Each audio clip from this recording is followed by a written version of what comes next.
This week's episode of The Clear Out was recorded on the 12th of October 2022 at home in Wicklow, and it is largely a discussion of the film Blonde, directed by Andew Dominik, which is the story of Marilyn Monroe.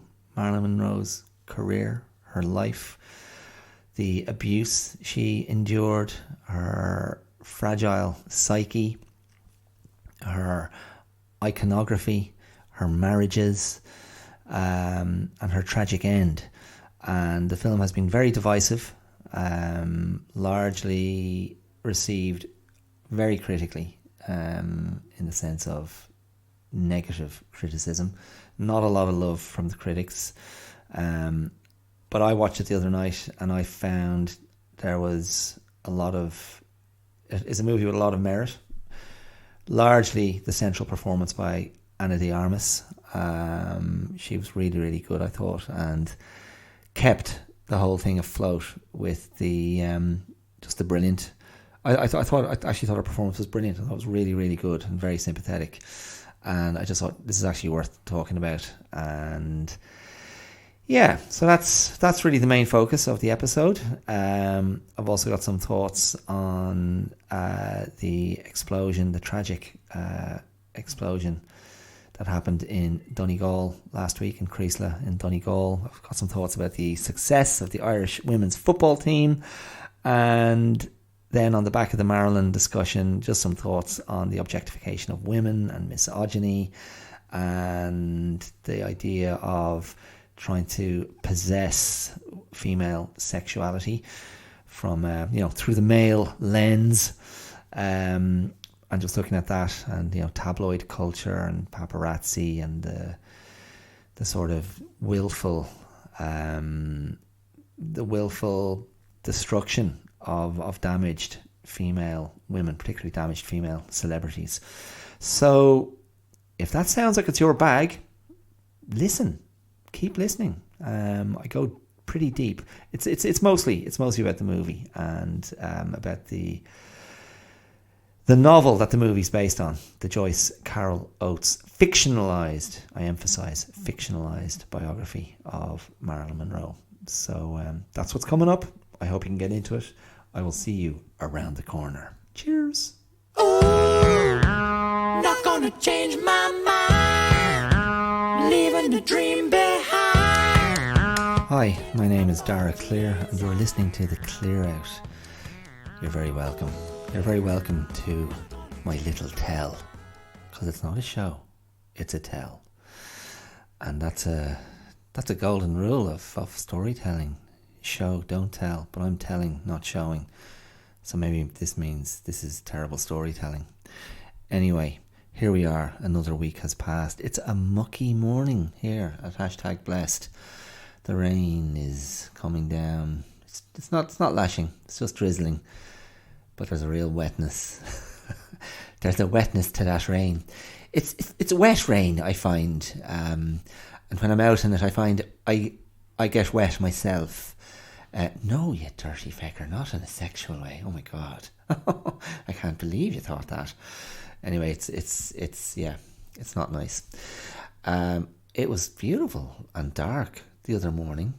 The moon was going down over at the back of the house. I was out in the garden doing my morning rituals, and I just took a photo. I was trying to catch the moon in its glory, but my phone didn't really succeed in doing that. But a happy accident was a lovely photograph of the back of the house with this bright light above it, and otherwise black everywhere, and the little fairy lights we have up all the time in the house illuminated it. And the particular part of the house I was looking at has several windows that are sort of is it a parabola, a little arch like you'd see in a church window at the top of the windows. So it just looked sort of magical, and it looked a bit like a fairy tale house, and really rather lovely. So I was so pleased that I put it up on social media to get some love for the photo. Anyway, there you go. Amazing story. Thanks so much.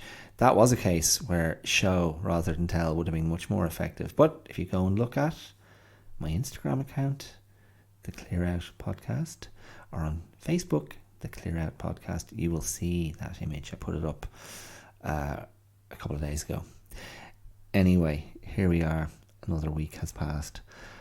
How are you, by the way? Yeah, that's a real question for the real you. How are you?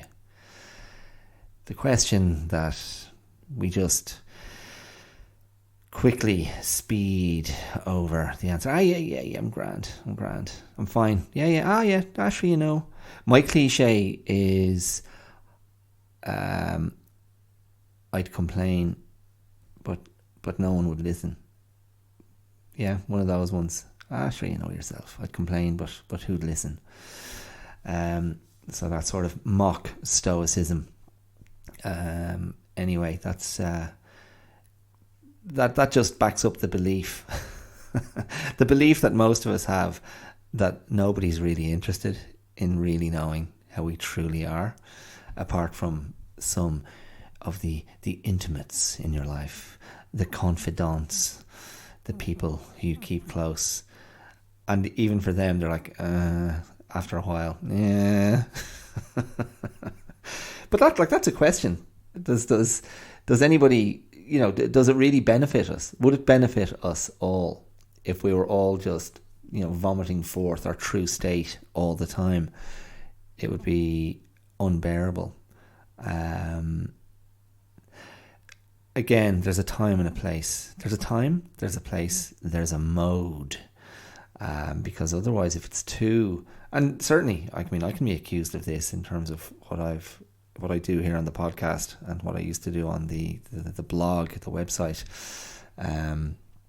I can be accused of that sort of oversharing.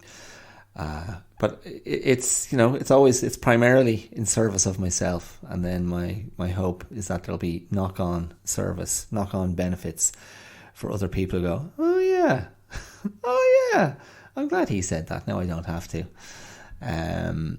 But as I say, if we were all just, ripping open our chests all the time, this is how I feel, this is what's going on, now do you understand?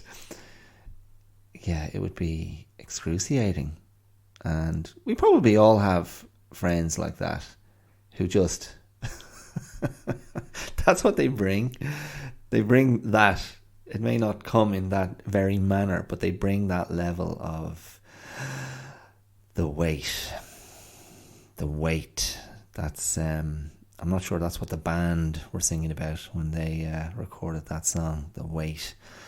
But some people have that amazing capacity to bring the weight of their existence. And it's, it's tricky, because that's where some people have, some people get stuck in that place, and it's, in my opinion, it's unsustainable, and something, you can't carry weight forever. I think that's my point. It's not sustainable to carry weight forever, and I'm speaking metaphorically here. I'm not talking about being big or putting on weight, although sometimes that can be. Careful now, steady, about to get onto some rocky terrain here, about to get onto some thin ice, so I hope I'm not too heavy on the thin ice. But sometimes that weight gain can be connected to other things, other weight that one is carrying. And it goes the other way. If I'm going to stray into the area of eating disorders and traumatized souls, taking it out on their bodies and how they perceive themselves and all of that, that's a thing. That's not fanciful. That's not speculative. That is a real thing. But the weight I'm talking about, of course, is the weight of existence, the weight of life, the weight of the burden you feel. And in a way, it's not, it's not objectively the burden, but it is objectively how you experience it. And that is something we all have to negotiate in our own individual ways. And look, with that, I'm going to segue away from that to just spare a thought for people in Creasla in Donegal, in the beautiful northwest corner of Ireland, where there was a horrible incident last Friday. A petrol station, there was an explosion beside a petrol station. I think it came out of neighbouring apartments. A massive explosion, collapsed buildings that led to a tragic loss of life. I believe the number is 10 people lost their lives in the accident. It's a small, from what I've read, from what I've gathered, it's a small community up there in Donegal, very close knit, tight community, and just a horrible, tragic incident. And I just couldn't help. A couple of things. You get news like that, and there's the initial kind of shock of, wow, that just happened. Those poor people. And of course, because it's up in that part of the world, I mean, I just got a flashback to the Troubles, even though the Troubles weren't really happening in Donegal as such. It was kind of the other side of Northern Ireland, where most of the action was happening. But I just got that flash of bombings. The bombings that were kind of the hallmark, one of the hallmarks of the Troubles in Northern Ireland from the 60s through the late 90s. And the worst days of the bombings in the 70s and 80s. And just that, I don't know. I mean, I mean, that didn't touch me, of course. It did, for so many people in the Republic down, in the rest of Ireland, down south and west. We weren't really touched by those incidents, not directly. But if you paid any attention at all, I mean, there were bombings in Dublin at one point, and various, but the vast majority of incidents were happening up north in sectarian hotspots, obviously with targeted members of police forces, targeted members of paramilitary organisations, targeted members of the military, I just hearing the news of that explosion last week, I did find myself with sort of this kind of I don't know how to describe it really, but just this sort of memory tremor. It's kind of an emotional memory, and it's sort of a sickening feeling in your gut of just the brutality and the sort of the casual, non-deterministic violence of an explosion, of a deliberate explosion, of bombings and planned explosions, and the amount of innocent victims who lost their lives because of that, and what that represented, like the precariousness of life, I suppose, in those days, in those times, in particular, in particular areas, and the impact that would have had on the psyche of the people who had to live in proximity to that. But in any case, this wasn't this explosion last week, as far as I know, was just an accident. I'm not sure what the details are. It may have been a gas explosion, but it wasn't motivated politically or anything like that. And I think probably that was my fear.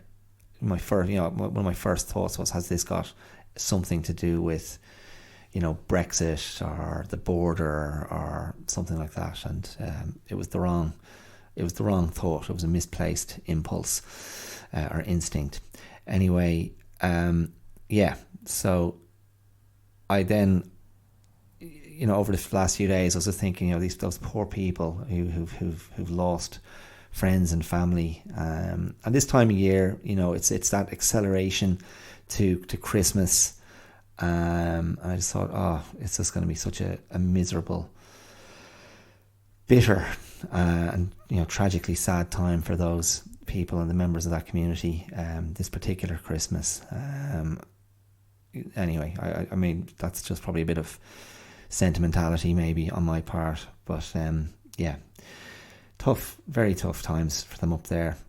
A nice counter to that was the success last night of the Irish women's football team, the soccer team, who beat Scotland in a playoff game to successfully get themselves to next year's World Cup. Brilliant. A great performance. I've mentioned this team before. I really admire the way they go about their business. They're gritty and tough, and they're positive, and they've got that kind of positive aggression that is often a key element of successful teams. They play with spirit, they play with their heads up, they're no nonsense, they're not diving or throwing themselves to the ground, they're getting on with the job in hand, and they're a really bonded unit of young women, led by their inspirational coach Vera Pauw, the Dutch woman who took over a couple of years ago and has been really embraced by the Irish football community and the Irish public at large. She's just a really, she just comes across as such a decent person, very open and honest. And there were emotional scenes last night after that match. But to link it to Creasla, the woman who came on as a substitute and scored the winning goal not very long after coming on, was a young woman called Amber Barrett. And she's from Donegal, and she said her grandparents were both from Creasla. She has loads of connections to Creasla and that community and knows people who died. And she scored the goal and just ran towards the fans and pointed to the black armband she was wearing, that all the players were wearing, as a mark of respect for the victims of the explosion last week. And she spoke really eloquently after the match, and just but brilliant, and just took the goal brilliantly. Just great composure, just knocked it ahead of the defender. And as she said, she knew the keeper wasn't going to come off her line, and just toe poked it to the far corner to the left of the keeper. And just a cracking little finish. And then the team just defended for their lives, but just with such ferocious commitment. So that was nice, and it was nice to see a Donegal flag in the crowd. Just nice to have maybe something to give people a little lift up there. But it gave everyone a lift who cares about football. And lovely just to get behind the women's team. So well done to them, well done to Vera Pauw, well done to all the people involved in that team. And I'll be looking forward to seeing them in action next year. I think they're going to the World Cup's in New Zealand and Australia, I believe. So there you go. Anyway. The what I want to talk about today is Blonde, the Marilyn Monroe biopic, directed by Andew Dominik, that has just been released on Netflix in the last 2 or 3 weeks. I think it's had a cinema release as well, but I watched it myself on Netflix the other night. And if you've been paying any attention at all, the movie has been pretty much vilified and largely dismissed. It's been described as dreadful, and I just I wanted to see it for myself, make up my own mind. One of a couple of good movie podcasts I listened to, I heard them kind of break it down, and that was The Big Picture, and Sean Fennessy and Amanda Dobbins were talking about it. That's their regular movie show.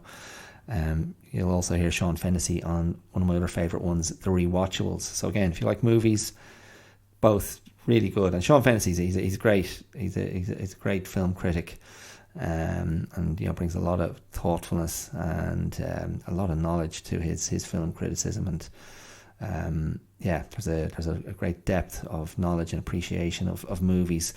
But he described the movie as trauma pornography, basically. So and the general sense, the general sense from most critics is that Andew Dominik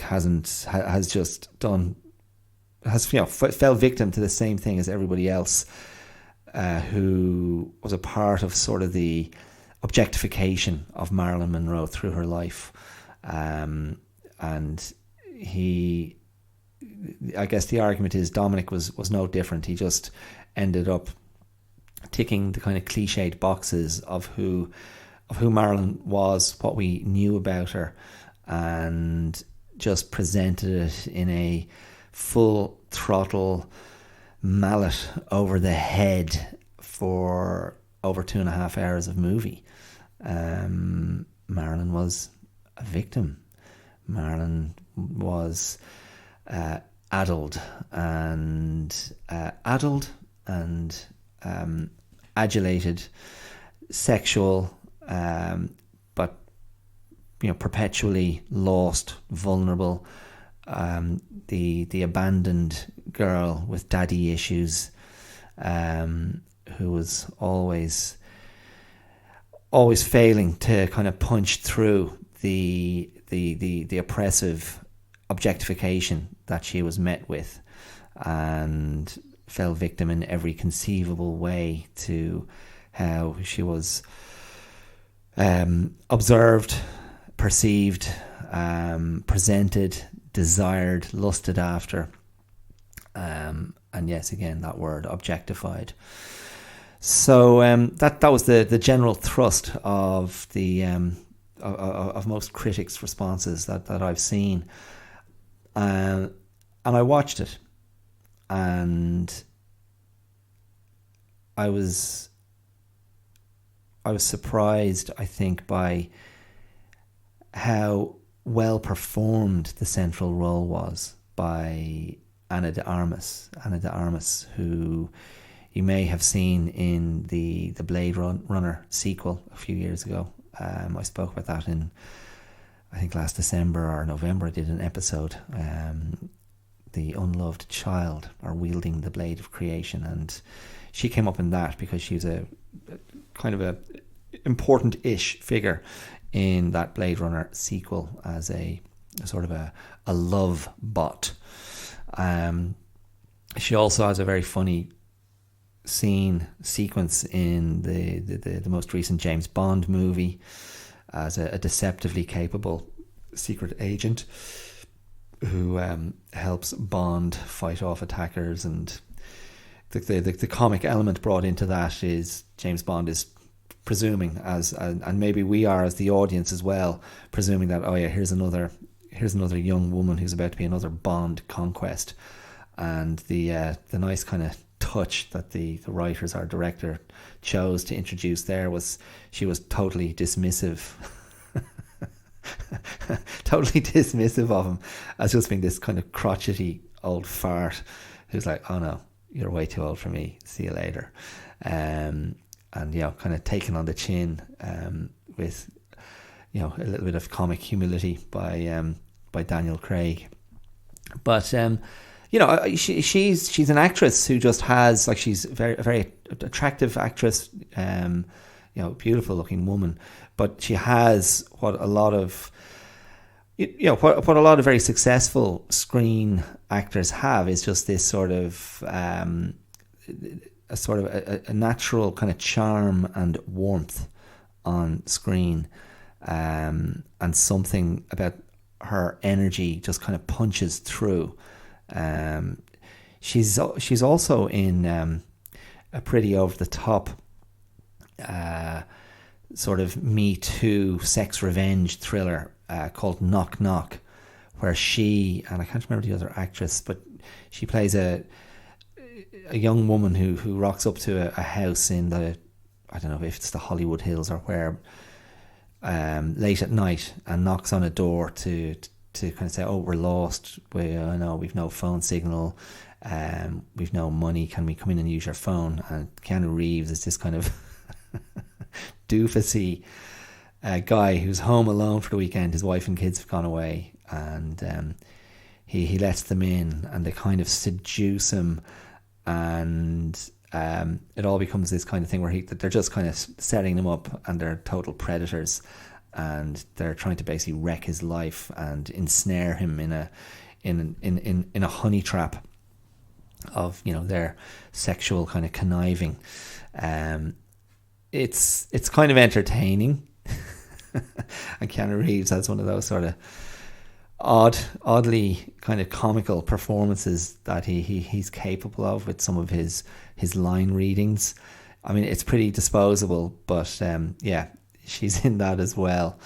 This kind of coquettish, devious, almost murderous young woman, toying with the kind of the middle-aged doofus who's, you know, flattered, and, as I say, ensnared by the sexual charms of these two younger women.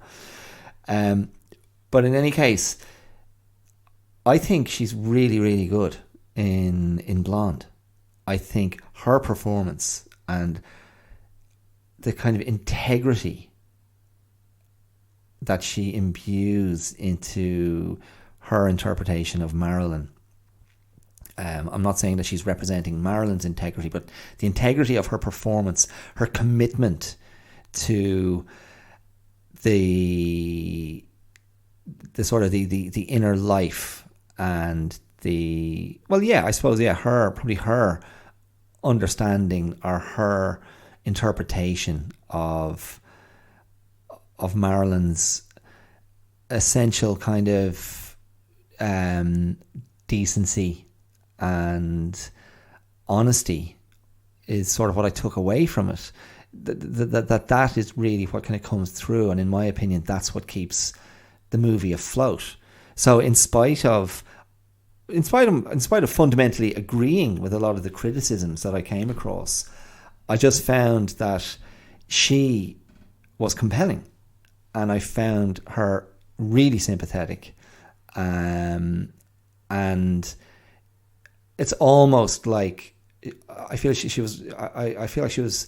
It's almost like she was so successful in embodying Marilyn Monroe that it was like everything else around her in the movie was, you know, it was just this kind of white noise, and this kind of clunky, obvious, heavy-handed, very male white noise that happens all around her, and she's just kind of rising above it and moving through it. Her performance sort of transcends the structure of the movie, and it's not, you know, it's not a classic. It's very far from a classic biopic, a classic kind of biographical film, which takes you through the key stages in her life, and this happened, and then she met that person. Quite the contrary, Dominik throws her in, you know, well into, you know, relationships and fast forwards and omits other things, and just, I you know, in a way, the comparison maybe would be to Pablo Larraín's Jackie. Pablo Larraín he's a Chilean director who did what I think was a fantastic movie about Jackie Onassis, which focuses, the framing device is Jackie Onassis being interviewed by I think it was a Life magazine interviewer played by Billy Crudup, and it's in the aftermath of JFK being assassinated. I can't remember what the timeline is meant to be, but that's the framing device. But mostly then the focus of that movie is Natalie Portman as Jackie Onassis reliving. I suppose I shouldn't be saying that. I mean, referring to her as Jackie Onassis is a bit of a misnomer, isn't it? Wasn't she Jackie Bouvier Kennedy? So the Onassis came later, but I guess that's how she finished up, as Jackie O.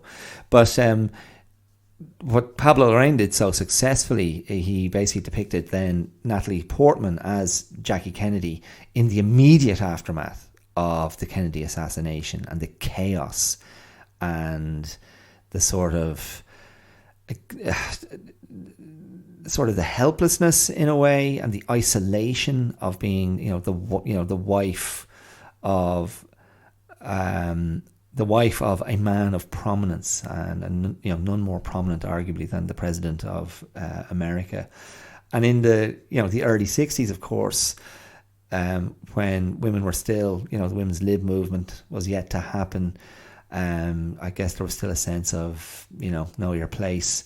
But that movie, which I think I've described before as being like a sort of a tone poem, very kind of stylistic and evocative, and trying to really express the inner world of the character. And even though it was directed by a man, there was something, to my mind anyway, and maybe I'm wrong, but to my mind, there was something kind of feminine about the unfolding of the story in Pablo Larraín's film. And that is not the sense I got with this, with Blonde, which it just felt, I don't know, there was something, and this may be an unfortunate choice of word, but there was something kind of relentlessly kind of penetrative about the structure, like a jackhammer coming in and out. And yes, I'm aware this is a sexual metaphor, but maybe that's not an accident. I don't think Andew Dominik is an unintelligent filmmaker. I mean, he's made 4 dramatic features over the last 22 years. He kind of exploded. Well, maybe it was more of a cult explosion, but he had, came to people's awareness with the movie Chopper in 2000. And Chopper is, if you haven't seen it, it's a biopic about Chopper. I keep on going from, is it Chopper Harris as a footballer? Mark Chopper Reed, an Australian violent criminal, who, based on that movie, and there's a lot of, he was the subject of a lot of books, and kind of true crime stuff. He was kind of a very charismatic figure, who probably one of these kind of pathological personalities, who was very good at sort of being kind of charming and self-aggrandizing and self-myth-making. But Dominik made a very successful movie with a brilliant performance by Eric Bana. I don't think he's done anything quite like it in his film career since. Now, Eric Bana, I found out by virtue of being married to an Australian and then from spending time there, Eric Bana was like a very successful comic actor on TV in Australia. And then Chopper was this kind of breakout role, and he's fantastic in that. And it's a great little movie. Bana kind of, I don't know, he doesn't really seem to make a lot of movies anymore. I think he's an actor I'm always happy to watch. He's got a sort of a soulfulness that he brings to things. In any case, Dominik started with that, and then he made the assassination of Jesse James by the coward Robert Ford, is that right? With Brad Pitt and Casey Affleck. And this, sort of a slow burn, contemplative kind of neo-Western. Very stylish, kind of muted, very controlled, sort of, again, kind of not harsh and staccato and in your face, sort of, I don't know, rendering these characters, and certainly the character of Jesse James as played by Brad Pitt, in kind of cinematically poetic terms, moody and atmospheric and enigmatic, and kind of, the sort of elevating a gunslinger to this sort of status of existential mystery, tormented gun poet kind of thing. He followed that a few years later by Killing Them Softly, again starring Brad Pitt, Ray Liotta, James Gandolfini, Ben Mendelsohn.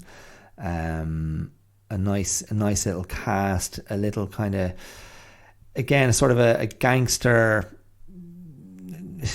Again, thriller is probably it's not really a thriller as such, but a little kind of gangster crime movie.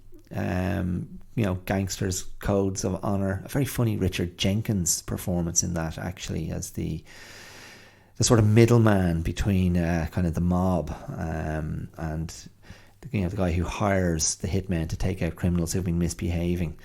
And there was a bit of kind of political commentary in that as well, to tie in with, was it the kind of the coming of Obama, and that period of contemporary American history. But again, kind of a very controlled bit of filmmaking. And after that, he made a couple of Nick Cave documentaries, which I haven't seen, but seem to be critically very highly regarded. I'm not a huge Nick Cave fan. I'm not really into his music, and there's something about his apparent and relentless kind of self-seriousness that's always kind of put me off. But I know that's the thing that some people gravitate towards. We can't all be making jokes all the time, I suppose. We can't all be going around with bananas in our ears. However, I may yet get to them. And so Blonde then is his fourth dramatic feature. And there's no question Andew Dominik is an accomplished cinematic storyteller. And there's a sort of a surety in what he does, and I don't think his choices are accidental. But it does seem that he wasn't really interested in sort of helping us know or understand Marilyn Monroe more. Now, as ever, and this is a flaw. This is it's a real flaw of a lot of film criticism. The critics don't seem to be focusing that much on the book upon which the movie is based. And the book upon which the movie is based is called Blonde. And it was written by Joyce Carol Oates in 2000. And that book is over 700 pages long. I haven't read it. I wasn't even aware of it until I was aware of the movie. And as far as I can tell from from reviews that I've read of the book, and now having seen the movie is very faithful to the book. And the book, very openly, very unapologetically, unashamedly, is a fictionalized account of Marilyn Monroe's life. And the book was not an attempt to pull back the covers. If anything, it seems the book leaned into everything that was already known about Marilyn, and went hard that way, and sort of tried to present Marilyn and the other figures in her life as these kind of archetypes of the sort of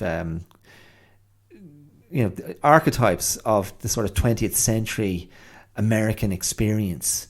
And it's something to do with celebrity and storytelling and iconography of American beauty and American fame.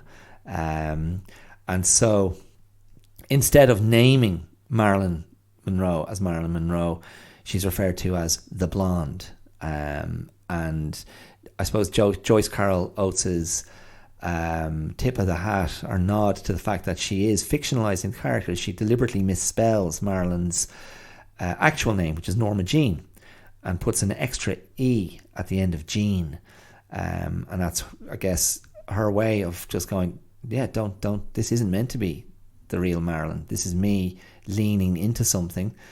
And I'm going to actually quote you in a moment. I'm going to quote you from a review which I found very telling and kind of sums up the failing of the movie as well. And, again, that you can look at that term to describe it as a failing of the movie is to go, well, it didn't meet my expectations or it didn't satisfy what I hoped it would be. And I think that's how most critics are coming to it. But you think if it's a faithful representation of the book, then it hasn't failed at all. It's represented the book. But in any case, back to that idea of Joyce Carol Oates trying to make archetypes out of these significant figures. So you've got Arthur Miller, the famous American playwright who I've spoken about at length on the podcast in a previous episode. Arthur Miller is simply referred to as the playwright. And Joe DiMaggio, the New York Yankees, the legendary New York Yankees baseball player, he is simply referred to as the ex-athlete. And I don't know what to make of that as a device. I suppose there's a distancing effect, because if you mention those people by their names, all your knowledge of the real person filters in and informs the pictures in your head and informs the storytelling and fleshes it out in a way that perhaps Joyce Carol Oates didn't want to happen. So by anonymizing them, she's in a way telling a much cleaner version of the story that she wants to tell. And maybe that doesn't really work. And I'll talk about that now in a moment when I go back to the movie. But I just want to quote you something from a review of the book in 2000, and this was from The Guardian. The person reviewing was Cressida Connolly, and this is just a short paragraph from her review, and the review is largely negative and kind of mocking Joyce Carol Oates's some of her thematic choices, an obsession with Marilyn's menstrual discharge, and certain stylistic patterns in the book that it's quite critical of. But this paragraph kind of sums up what I think is what's lacking in the film as well. And this is it. She says, Blonde's gravest flaw is that it fails to make Marilyn a living, breathing presence. After 738 pages, she is no more vivid than had we listened to Candle in the Wind on the car radio. Oates's wholly unoriginal thesis is that Marilyn was a lost soul looking for a father figure. There is no sign here of her purported wit and intelligence, no sense of humour, no sexiness. Even the much reported vulnerability is cliched. So it kind of sums it up in a way. It kind of sums up what the film doesn't really succeed in doing. But certainly what I described there is kind of what the film does do, and it just presents the cliche, it presents the large brush strokes, and as I've already said, it just kind of hammers them home in this unrelenting and unsubtle way. And so what you have are the themes fundamentally are a damaged child, because of a mentally unstable mother. Yet again, another mother figure to hate. I know that's a bit of a trope. Some of the feminists go, oh, for God's sake, it's not always the mother's fault. But the mother played quite starkly and scarily, certainly in one early sequence in the movie by Julianne Nicholson, where she's forcing Marilyn to get into an overly hot bath, and the young actress, the child playing the young Marilyn Monroe, is really, really good. I was genuinely afraid for her, and that was very early in the movie, and I was thinking, oh my goodness, if this is what it's going to be like for the next 2 hours, I'm not sure if I'm going to be able to stick with it. But mercifully, that we moved on from the childhood after not too much time. So basically, you got the mentally unstable, potentially a violent mother who blaming the birth of her child for ruining her life and taking away her opportunities to be successful in Hollywood. Like, that's a ding, cliche number one. Then the other cliche is the absent but adored father, the fantasized version of the absent father. So the father fixation, the vulnerable girl with daddy issues. Again, and what can you say? It's a cliche, but that's out there. That's a real thing. I know women with father issues. I've been close to women with father issues. Don't we all, in some way or another, most of us have issues with one of our parents, if not both. And fair play to you if you've no issues with either. And I guess, the severity of those issues or the intensity of those issues just depends on your own makeup and the severity of your childhood experience. I mean, so much of our childhood experiences are defining and shaping, in spite of our best efforts, in spite of some things I've read, which are like, if you're still crapping on, this is a paraphrase, but if you're still crapping on about your parents when you're in your 30s, it's like, you've completely failed to evolve as a human. You've completely failed to grow up and take ownership of your life. Now, that is a massive paraphrase. It was put, in a way, my recollection is it was put much more succinctly, but much more brutally and dismissively. And I reject that thesis, fundamentally. I reject it because you just don't know. You never know. You never know what the hell has gone on for someone. You have no idea how somebody has been marked internally, psychically, emotionally, even physically, I'm afraid, by a traumatic childhood. And again, this is really one of the cornerstones of my approach to understanding wellness. I just think there's a colossal and grotesque arrogance to presuming you can dismiss someone else's experience, and especially the presumption that you can dismiss somebody else's pain and their inability to cope with that pain in a way that you think is fit. I just think, I get a very strong angry impulse when faced with that attitude, that dismissiveness, and that presumption that another person has a clue about your experience. And this goes back to what I was saying at the start.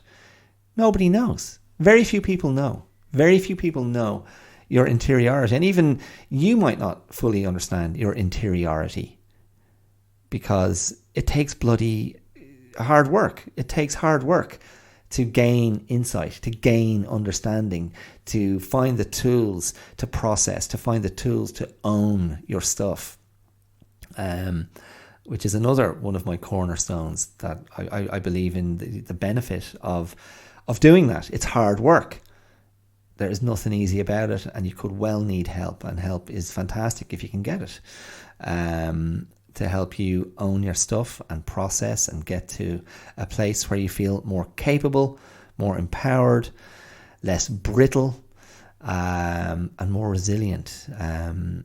Because again, that's one of the main tools we need in life is resilience. Because it's not always going to go our way. In fact, quite the opposite.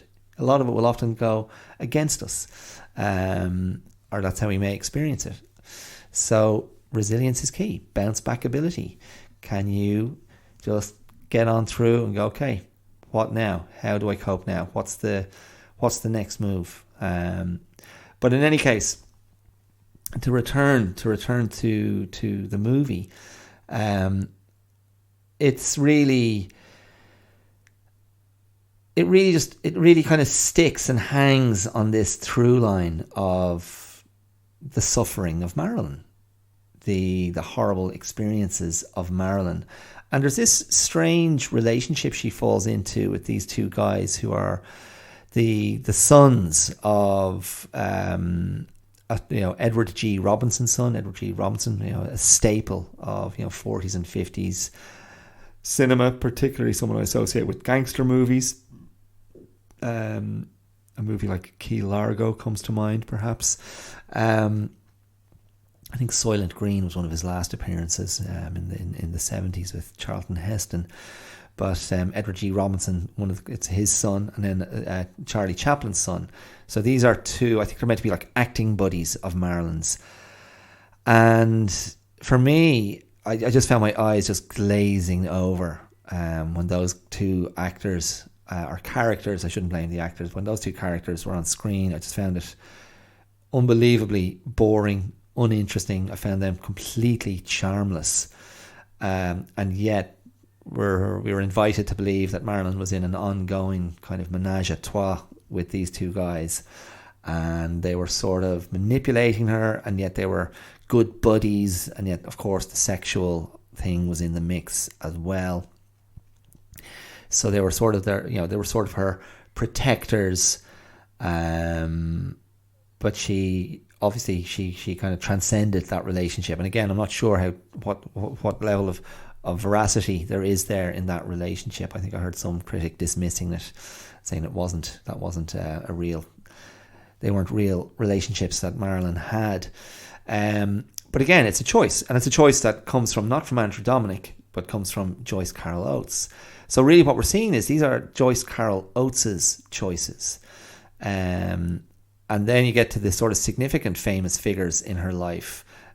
Two of her husbands, Joe DiMaggio, played as ever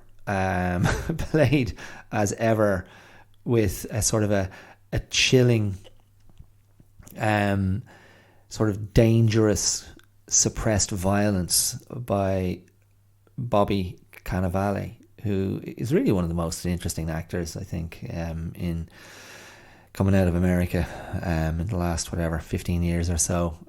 He's always good. He always brings something. He brings heat. He brings a sense of danger, a sense of menace. He was brilliant in Boardwalk Empire, the HBO series, where I can't remember what season he was in, if it was season 2 or season 3, but he was fearlessly ugly and psychotic. And you're talking about someone with issues. You watch that performance of that character. He just went there. He was great. He had a smaller role in Nurse Jackie opposite Edie Falco for a while. He was very good in that. He's always good. He always brings something. And I was looking at footage of Joe DiMaggio because I was like, whoa, did Joe DiMaggio have Bobby Cannavale energy? And from what I can tell from a few old clips I saw of Joe DiMaggio on TV and listening to him in his interviews, the answer would be no, he didn't. However, it's known that Marilyn Monroe's short marriage to Joe DiMaggio was tempestuous, turbulent, violent, and the movie again doesn't shy away from that.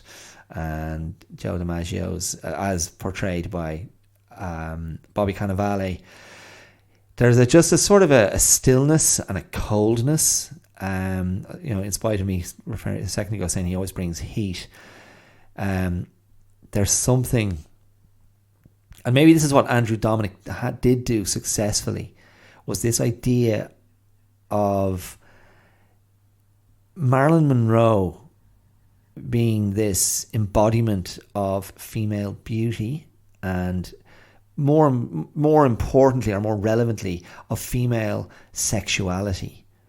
An embodiment of that men just couldn't handle and didn't know what to do with. They knew they wanted it, but they were again, going from what we see in the movie, the idea that maybe they were just threatened by it, overwhelmed by it, frightened by it, and wanted to control it. Not just to possess it, to have it, but to control it. And this is, I suppose, it's a very misogynistic idea fundamentally. And I feel this is something I've spoken about before, and probably it's a little bit, it probably makes me think of Betty Blue when I was talking about Betty Blue and Vertigo 7 or 8 episodes ago, and looking at that idea of female sexuality also being connected to female madness. I mean, and this goes back to the sort of the Freudian misreading of hysteria as being connected to female hormones and female sexual impulses, and that idea was played out in that movie. I've forgotten the name of it, but that movie with Keira Knightley and Viggo Mortensen, and it was Jung and Freud. So I can't remember, was Mortensen Freud or Jung? Anyway, it just ends up with Keira Knightley being spanked. I thought she was very good in that film, actually. So certainly a very committed performance. Who was the other actor in that? Was it Adrian Brody? Anyway, I don't know. Adrian Brody is also in Marilyn as Arthur Miller. And that was actually one of my favourite scenes in the movie, and maybe that's because it's because of my acting background. Marilyn Monroe is at a reading of one of Arthur Miller's plays and taking part in the reading, and he's like, "Oh my God, really? Is this who we have, Marilyn Monroe?" And he's at the back of the theatre watching, and he's really not that interested. But they sit down for a coffee afterwards, and it's just this lovely little scene, really well acted by the pair of them, very just fluid, and one of the few sort of benign scenes in the movie where we get just a glimpse of Marilyn Monroe's intelligence as an actress, the way she was thinking about the roles. Although there is an earlier scene in the movie where she does an audition or a screen test for a movie role, and really accesses something that, again, the room of men just find it all a bit too intense and don't know how to handle it, and only really know how to dismiss it. So that's probably the one concession that we're given to her talent, in the movie. Just this idea that, well, if nothing else, she had a great brain and understanding and instinct and impulse for character, and very much wanted to play more serious roles. But again, that's it. That's all we get. We're not really given anything else by Dominik. But that one scene between Adrian Brody and Marilyn Monroe is really lovely and charming, and there's something very nicely kind of played by both of them that just gives us, again, just a bit of respite from the brutality of so much of the rest of the film. But what Dominik does, in terms of playing with the iconography we've been handed of Marilyn Monroe, like, if you can just bring to mind, if you have any familiarity with Marilyn Monroe's career and with the the famous and iconic images of Marilyn Monroe from various photo shoots. Certainly, I'm sure you can recall different photo shoots. There's one of her in a kind of a chunky cardigan, with kind of softly lit. There's one of her in kind of, standing in surf on the seashore. There's one of her with a sort of a pink gauzy bit of material that she's using to kind of drape over herself. There's the image from the 7-Year Itch, standing over the air vent with the white dress billowing around her, revealing her legs and her underwear. Then other scenes like from Gentlemen Prefer Blondes, one of the famous dance numbers. One of the scenes from, a couple of the scenes from Some Like It Hot. And again, I spoke about Marilyn Monroe in episode 61, Wiggly Bits, Jiggly Bits, and the Dangers of Penetration. Again, in that episode, I did talk about the idea of iconic female sexuality, and I was sort of using Beyonce and Marilyn Monroe as the two figures. I was kind of bouncing the ideas around and how my wife felt about them, and watching Some Like It Hot with my 8-year-old daughter and how much she enjoyed it, and trying to kind of walk this line of understanding the sexual politics and thinking about the impact of those images. And what Dominik does then, what Dominik does in the movie, is he takes all those images and he sort of weaves them through the story. He weaves them through the narrative that he's chosen to present. And it is approximately chronological. Like, we do start at the beginning and we end at the end, but it's the way he sort of patchworks his chosen moments and chosen pieces of the story throughout, and peppers them with sort of actual flashbacks of sexual assault. Two particularly grim sequences, and I'm sorry if I'm spoiling this for you, but two particularly grim sequences. One early in her career, where she is shown into the office of a Hollywood studio executive, head of studio, might have been Fox, and a very grim sexual assault ensues, and she leaves the office in tears, dishevelled, and walks past the sort of stony-faced secretary who is the gatekeeper. That scene actually plays out in Bombshell as well, the movie from a few years ago with Nicole Kidman and Margot Robbie, and was it Kerry Mulligan as well? Was it the Fox News sex scandal? Have I got that right? John Lithgow as the kind of sexual predator. And again, that idea of a young, attractive woman being brought into the lair of a sexual predator, who's ostensibly a figure of renown and respect and prominence.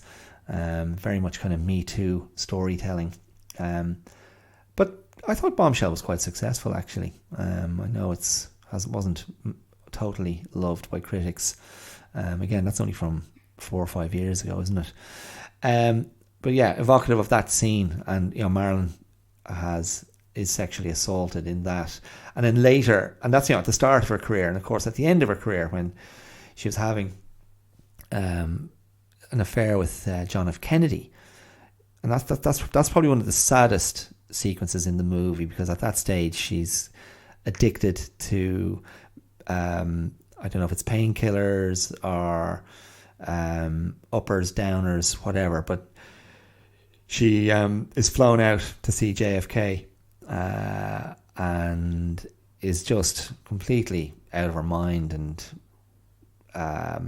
under the influence of whatever she's taken, woozy and unsure on her feet, and brought into Kennedy's bedroom, where there's a security guy sitting by the open door to the bedroom, and it's clear that she is not the first woman to have been in his presence that day or in the last 24 hours. There's a lipsticked glass on the table, and Kennedy's on some political phone call as he lies in his bed in a state of undress, and basically forces Marilyn to give him oral sex while he's on the phone.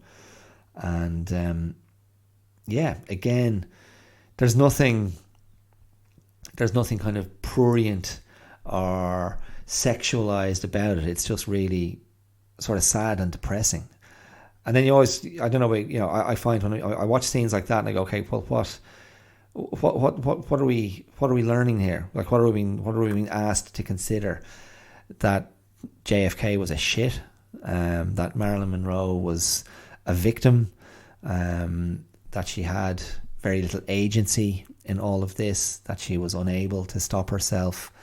And what Dominik, and again, I presume he's getting this from the book, what he's doing is sort of saying, oh, well, Marilyn would just switch into a mode. Oh, like any scene is playable. Any scene is actable. And she'd go into a mode of, I'll be this now, and kind of see where it takes me. Does it take me closer to a father figure, to a reunion with my father?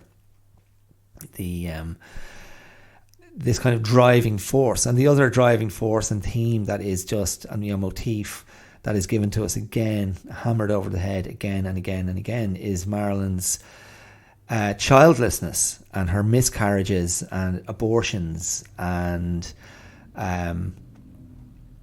fetuses speaking to her from the womb, and shots of fetuses in the womb, and crying babies in drawers. And the one that sort of struck me, and again, I don't know if this is from the book, but the sort of the womb eye view of the speculum being used to open up between Marilyn Monroe's legs and look inside, but we're seeing it from inside her womb. And that happens, I think that happens twice in the movie. So there's it's almost kind of body horror. And certainly, again, if you're talking about, well, the speculum is a metaphor for how Marilyn was invaded by men, how she was invaded by everybody, and how nobody wanted her to be a mother because they wanted her to remain an object of childish sexuality and childlessness. And of course, that's a very strong idea linked to female sexuality, perhaps, or sort of a male frame of female sexuality, that if you remain childless, you're not a mother. You're still a woman with her own sexual power and her own sexual potency, and again, something that a man can possess, because a man doesn't want to possess the child. He wants to possess the sex, the sexualized woman, and so that's an ongoing theme in the movie. And while Arthur Miller is presented as a sort of a sympathetic character, he's also presented as the sort of kind of incapable intellectual, sort of slightly effete and too cerebral and not particularly earthy or sexual himself, and not able to kind of get a hold of that animal that is the wounded puppy that Marilyn Monroe is, as we're given her in the movie. In fact, there's only one character that sort of emerges as a sympathetic friend, played by Toby Huss, who I first came across in what the hell is the name of that TV show? Halt and Catch Fire. That I thought a very, very good TV series about the emergence of the kind of computer the computer age, the home computer age, a sort of fictionalized version of that with some great female characters, very strong female characters in that. And Toby Huss was a very sympathetic character in that. And in this, he's like Marilyn's, I couldn't quite tell if he was her makeup guy or just her sort of assistant around the studio, but also the guy who would procure her medication to kind of calm her down. And he again, like a choice by the director, a choice by Joyce Carol Oates, perhaps. Why weren't we given more of him? Why weren't we given more of a character to help us balance all the other stuff? So, like, ultimately, that's the criticism of the movie. It just becomes very one note and one dimensional, and then it's just surrounded by these kind of stylistic choices. So, predominantly shot in black and white, and maybe that gave a better physical effect or representation of Marilyn.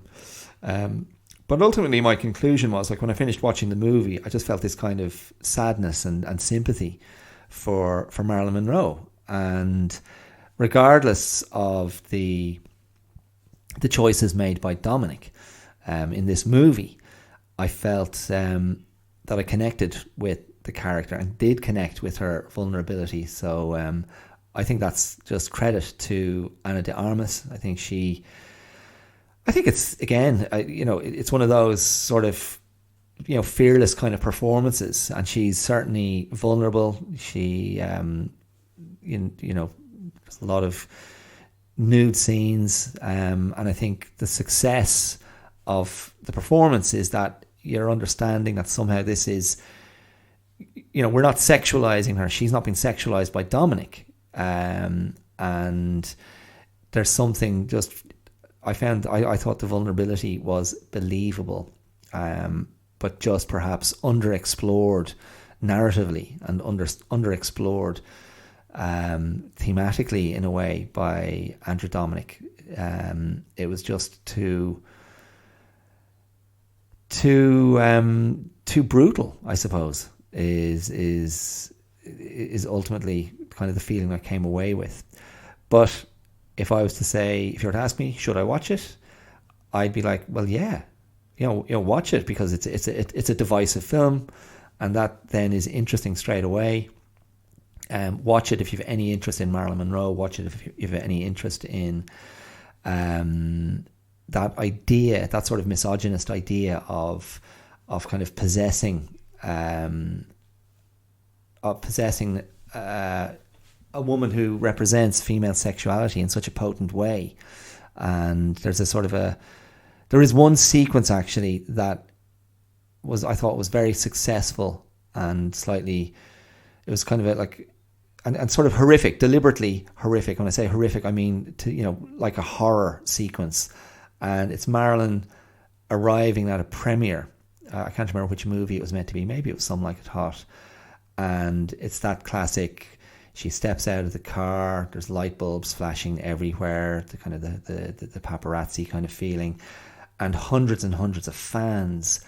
And this was one choice that Dominik made, and I thought, okay, now I'm tapping into something that's kind of just, I found this is unsettling and genuinely spooky. Now, maybe some other people just found it too obvious, but he did this thing where, as the predominantly people in the predominantly male crowd, I thought this is a choice. I bet you there were as many women as men, but he's leaning into this idea that it's men just whooping and howling like dogs for their meat, and Marilyn Monroe is doing her thing in a lovely dress and heading into the premiere, and I love you, and blowing kisses to the crowd.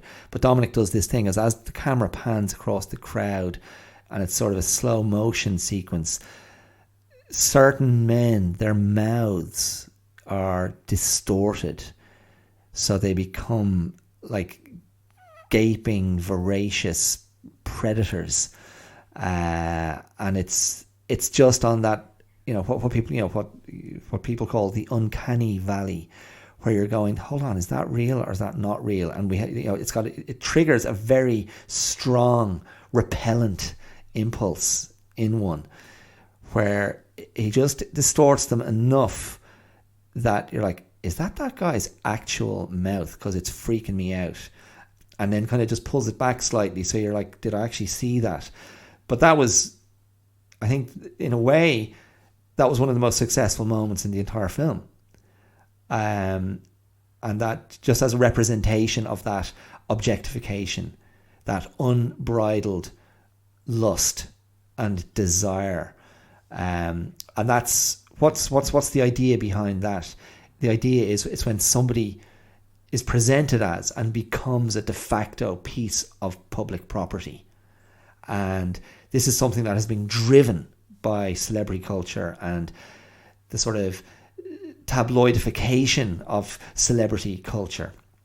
And at its most insidious and its most unsympathetic, it has always focused on celebrities who are victims and celebrities who are in difficulty, celebrities who have got addiction issues, celebrities who are unable to escape themselves, celebrities who are living out the messiness of their trauma and their inability to cope in public. And somebody like Amy Winehouse would be a very good example of that, I would have thought. Somebody like Lindsay Lohan would have been a very good example of that as well. And this kind of car crash, train wreck, almost pornographic, slavering over these, again, young, successful, attractive, very talented women who then don't keep up their end of the deal, which is keep your shit together.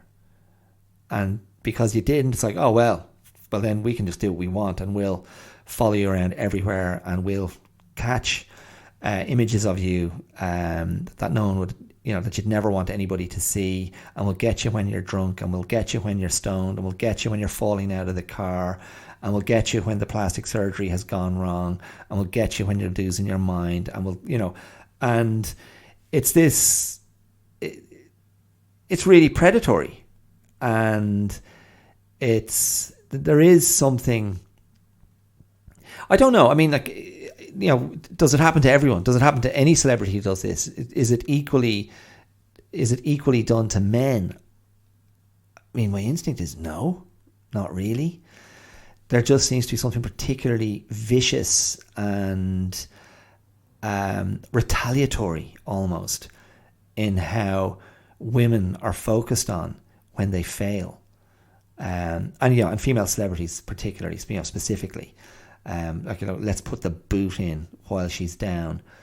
She didn't satisfy our ideal of sexuality and the pressure that we put on them to maintain that sexuality, but then we also want them to behave a certain way. So it's like, be the object of my fantasies, and if you fail, it doesn't matter. There's no benefit to you of having been the object of my fantasy. Now I'm just going to kick you while you're down, because you're only ever there as an idea of sexual utility and sexual fuel, and it's brutal. It's absolutely brutal. So I don't know. I mean, that would be a very, very grim and uninspiring kind of note to finish on. But it's always going to happen, I suppose, is my thinking. Like, there's, none of what I've said changes that people will always be victim to this. And I think if you're talking about celebrities specifically, there's going to be a lot of luck involved in terms of an individual's makeup, in terms of the people around that person. You'd like to think with the the sort of successful aspects of the Me Too movement in raising a lot more awareness and raising kind of standards around on-set treatment and calling out transgressions and inappropriate behaviour. That's helped make those spaces safer for people, safer for young women in particular.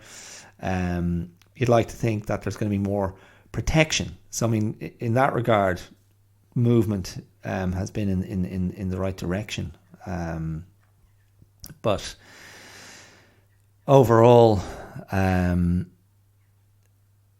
it's just people, isn't it?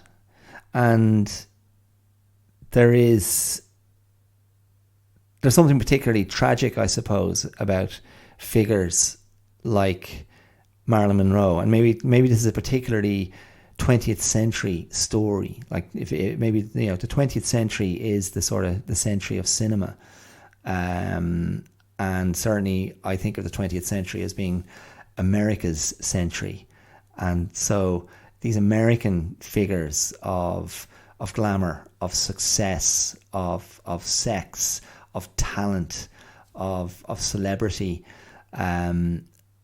became so iconographic just by virtue of their times and how they sort of ascended to the top of the constellation of stars, and their tragic end it's always in the mix. And so if you think, I mean, people like James Dean, Marilyn Monroe, Elvis come to mind. And probably for me, the last sort of iconic celebrity figure would probably be someone like Michael Jackson. Now, I don't know if that's considered a zag, if I just drove the truck off the road. But again, it's in the mix. It's like, these people are at the absolute apex of fame, of talent. Maybe James Dean epitomized something slightly different because his career was so much shorter. Although, not that much shorter than Marilyn's. She I think she only had about 30 or so film credits at the end, and a lot of those early ones would have been just very small appearances in movies. Some nice kind of noir stuff in the mix there. But I don't know. I just think there is something about how media was consumed, and how movies and music stars as well were consumed through the 20th century. I mean, it's changed. All of that has changed. A single celebrity can't have that same impact, and can't occupy the same place in our imaginations and in our fantasies, I suppose. Because we have so much more access to all the information, and in a way I feel there's a proximity that we have and an access to kind of behind the scenes that we have now that demystifies celebrities, and the truly kind of standout above it all celebrity doesn't really exist anymore. And so in a way we won't repeat. Maybe it can't be, you can't repeat a story like Marilyn's, because maybe we're all just getting a bit too, we've been overexposed to too much, and they're just not going to occupy the same place in our minds and in the culture. So maybe that's a good thing, really. Anyway, look, that's it. I think that's all I have today. So that was words. That was tell, and not a lot of show. On Blonde, Andew Dominik's controversial, divisive, interesting film about Marilyn Monroe's life, based on the book by Joyce Carol Oates. So, yeah, maybe people should be talking more about Joyce Carol Oates and her book rather than what Andew Dominik did with the book that he based his movie on. Okay, I think that's it. That's it for another week. So, as always, thank you for listening. I think you would have enjoyed that if you're someone who likes movies, if you like Marilyn. And tune in again next week when I'll be talking to, I don't know who, might just be talking to myself as usual. You can find me on social media.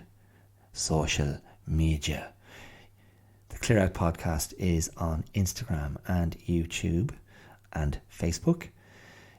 Twitter is the Clear Out 2, number 2. And if you ever want to send me an email, you can at theclearoutlive@gmail.com. And if you enjoy this podcast and think it's something you want to get behind, you can support it. You can support it using the supporter link. There should be a supporter link wherever you're listening to this podcast, where you can make a one-time donation to the show.